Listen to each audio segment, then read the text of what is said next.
Hi, I'm Valerie Engelhart, and in this video I am going to be painting a loose, kind of atmospheric, dare I say even abstract portrait on a piece of 4x6 hot press watercolor paper. I am inspired by a sea captain on a smoke break, and I am using the Schmincke Ultra Granulating Tundra set. I love these colors a lot, but I don't usually use them together because, well, silly reasons, really. One of the silly reasons is that I keep them all in their box, so I don't see them all the time. And the tubes are small, and I still sometimes have that mentality of, oh, but I want to save these paints, I don't want to waste them. So I'm once again breaking that, well, unhelpful thought process by pulling them out and painting with them.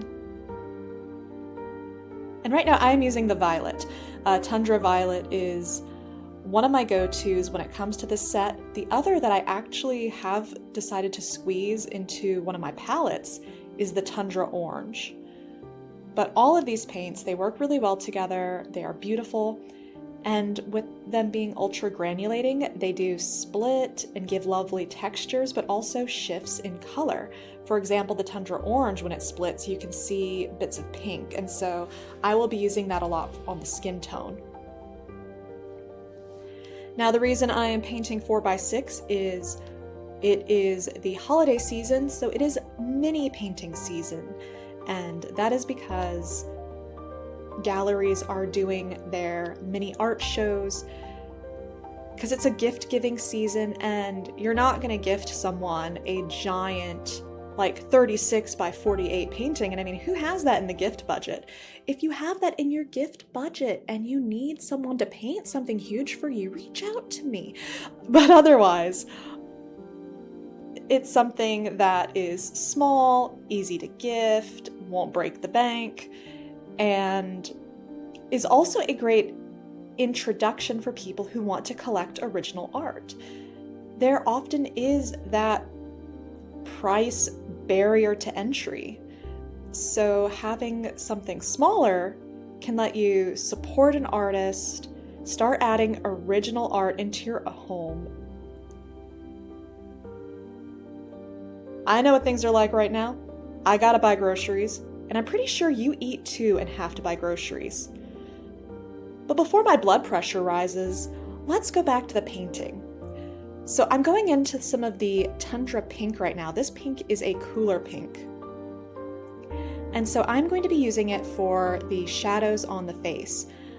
I'm going to use cooler colors like the purple and the blue for more of the hair, hat, and coat. So even though these warmer colors are cooler on the color scales, it's warmer compared to the other colors I'm using.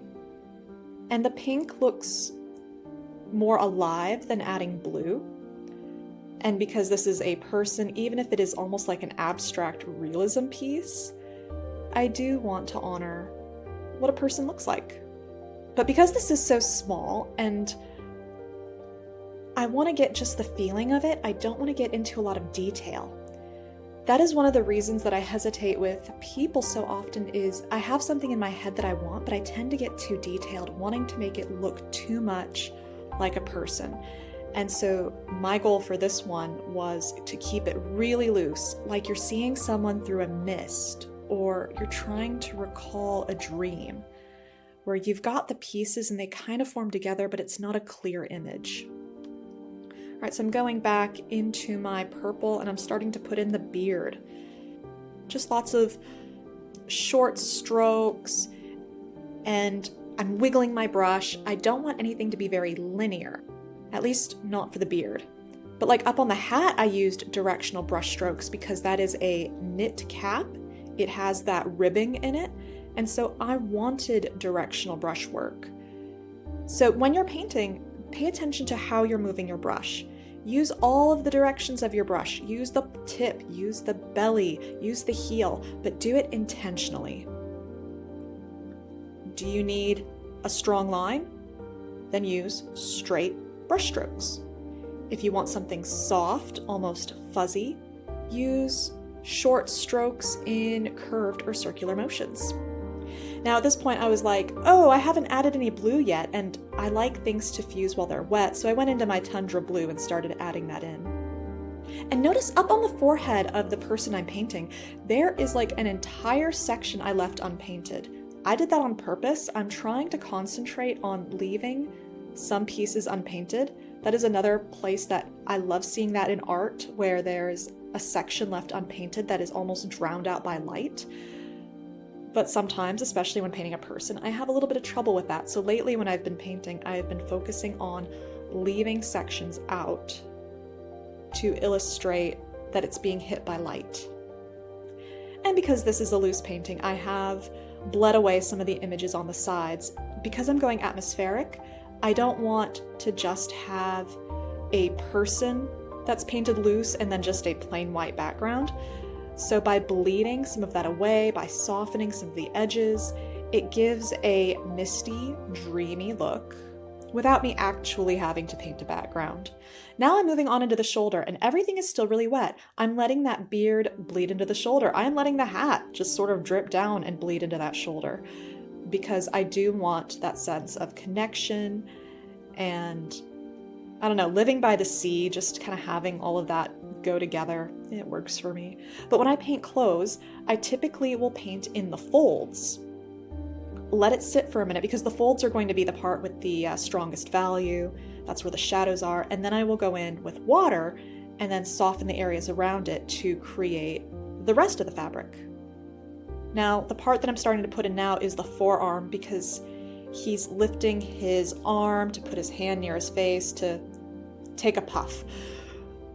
And so my challenge here is trying to differentiate the shoulder and upper arm from the forearm, especially because those fabric folds go in the same direction. One of the easiest ways to work with fabric is make the folds go in different directions, and that usually helps illustrate where a body part is in space and where it's bending.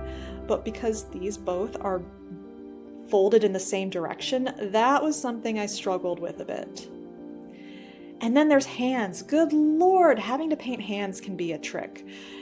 And what was making this one weird to me is I did have a reference image on the side just so I could get my proportions correct. But his sleeve was kind of doing something weird to where it made sense when I looked at it, but when I was trying to paint it, it was making the hand look small, especially too small for the rest of the face. And so I began to struggle with that idea that I preach about all the time, is paint what you see, not what you think you see. Because we typically get hung up on, like, this is what an eye looks like, this is what a nose looks like, this is what hands look like, and then we overcomplicate things, and it ends up calling attention to it in a way that isn't very good. But I did struggle with that, with what I was seeing and what I thought I saw, and they weren't connecting in my brain, and I did definitely struggle with that. Now, because this is loose and atmospheric, I am starting to bleed those fabric folds down to the side and going back up to the hand and using a lifting technique. What I'm doing is I only painted like a part of the hand before putting in the fingers, because, well, I don't want this to be super detailed. It'd be weird to have a face with no features but then a super detailed hand.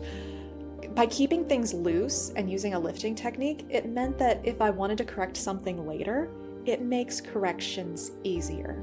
And I don't even know what brush I'm using. Based on the video, I think I'm just using a synthetic round brush that I bought on a whim last year, but never really used. In fact, I think I uncapped this brush. It was just sort of sitting on my desk. Looking at it right now, one of those brushes is still capped. So take that as a lesson of don't get too distracted with wanting to buy more brushes. You probably don't need it. You'll probably go for the same brushes over and over. Realize that you bought more brushes and pull them out because you're like, oh man, I really need to use these to justify the purchase. All right, now time for the cigarette. So a cigarette is white. So we've got white on white, but the end of it is burning. So I'm using some of the Tundra Violet to be that ashy end of the cigarette. And I'm pulling out a little bit of that Tundra Violet to darken the eyebrow area. I wanted to pull some of the color that I had elsewhere in the composition into the skin area of the face. I have sped this video up, but only a little bit, like 136% is what my file is telling me. And that's just because I did take this slowly. And I wanted to keep it slow enough that you could see what I'm doing, but not so slow that you get too bored. Also, this piece was accepted into Ghost Gallery's show, and that is going to be in Seattle. And I don't remember the exact dates it runs, but I know it runs starting like mid-November through January. So if you're interested in buying this piece, reach out to Ghost Gallery. And if you need that contact information, just leave me a comment below, I'll get that to you. And this piece will be framed and matted. Going back up to the hat, I want a little bit of differentiation from the hat and the facial hair. And so how do you create differentiation? Increase a value somewhere, make a part darker. And so I chose the hat. And a lot of this ends up being intuitive. I try and explain things the best I can, but as I'm painting, I just sort of go, let's try this. Let's do that. And that's how people end up with their own painting styles. We all might be working from the same set of guidelines or rules, but sometimes things just look a certain way to you. So if you want to paint loose portraits and you're having trouble, just keep going. You'll learn a little bit every time, and you won't get it right every time. I don't get it right every time. And heck, what is even getting it right? If you learn something by the end of it, I think that's a great success. And I also want to point out that I don't think any painting I've ever done ever looks the way it looks in my brain. Like, my brain is what gets me started, it gets me excited, but whatever I end up painting, I don't think ever turns out like in my head. Now, better or worse, I wouldn't even say either of those. It just never turns out the same. And part of that is because watercolor is almost alive. It varies based on water content, the paper you use, your brush strokes, how hot or cold it is in your room, your climate. So part of what's great about watercolor is it makes me go with the flow. Pun wasn't intended there, but you know what? Let's keep that in. Let's keep that pun. Differentiating parts of the arm now by going in darker and then bringing up some of that Tundra Violet into the facial hair. Now, I need to be careful about making certain areas too dark, because if I make one area super dark and everything else is light and atmospheric, then I'm off balance. So pay attention to your lights and your darks. You do need them. Having a nice hit of dark value somewhere can make your light pop. But you want it to be consistent through the composition. And when I mean consistent, you will have an overall tone, like high key, low key. And if you don't know what that means, it's a focus on values. So like a high key painting will have a lot of white, a lot of light value. That doesn't mean don't use darks. It just means you will be using a few of them, versus like a low key painting has a lot of dark, and then you'll use your light values to bring out the light. I wish I had something along the lines to show you, but this would be like a high key painting. Most of my values are light. It is a light painting, but I've got those few hits of dark, like the sleeve, the areas of the hat, that one spot right there, like kind of where the eyebrow meets the nose. So just a few areas so that it's not washy. But yeah, I'm just finishing this guy up now. So if there's anything that you want to see me paint, let me know in the comments, because I'm always looking for new subjects and I want to be of help. So even if it's not a subject, maybe there's a technique you want to learn, just let me know. And here's the finished painting. So if you liked this video, press that like button so I know to make more like this. And if you want to see more, subscribe because I post videos every Monday and Thursday. Thanks so much for watching. I'll catch you next time. Bye.